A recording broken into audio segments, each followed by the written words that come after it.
Whew, I am feeling foreign. And before I left, it was actually the first time I really felt a sense of home in Vancouver. And then I just left. Mm-hmm. Right? Like, you and I talked about it for the longest time. Oh, we're finally going to come to Vancouver. This is going to be amazing. We're finally going to be with each other every day. I know, and then you left a month after I arrived. Yeah. Which, yeah, I still don't really completely understand my decision.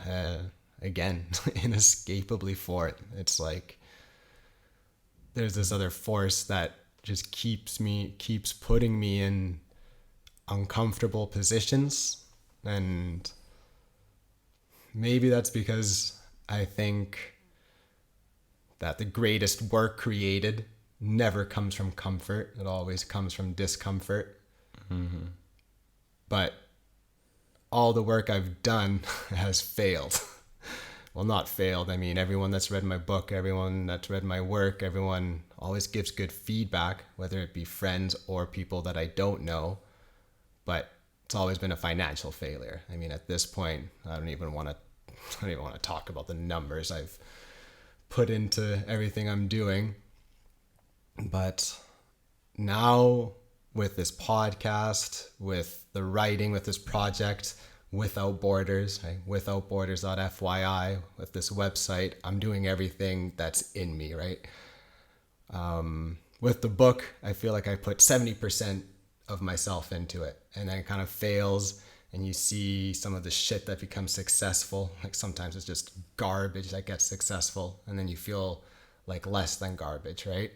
But it's always been like 70% of myself, or like 60% of myself, if that makes sense. And then now it's like I'm putting 100% of myself into this project. And it's the first time I'm scared. Mm-hmm. You know, like what's going to happen if I fail this time? And I think for me, like the one person in my life where, like, if everything I'm passionate about, everything I put myself into doesn't work out, it's like you that I'm holding on to. You know, like I have my best friends, my partner, but I don't know.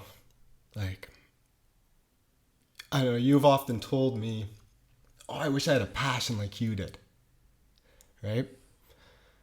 And I have this passion. I have this thing that I just completely put myself into. And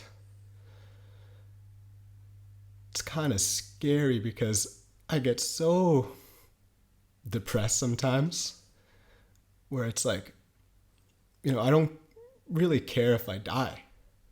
I would be okay with it. Remember as a kid, I loved turbulence on planes. My mom and papa would always say it was like a roller coaster. Like I'd just be laughing and everyone else would be sitting there sweating. And then I remember getting a little bit older, starting to realize what a plane actually is, and then getting that fear. And then over the past few years, it's the first time where there's like been extreme turbulence. And I almost feel relieved, like, oh fuck, it's finally just gonna be over. Mm-hmm. Like I don't, yeah. And then I like, oh, okay, the battle's over. I don't have to keep putting everything I have into my passion.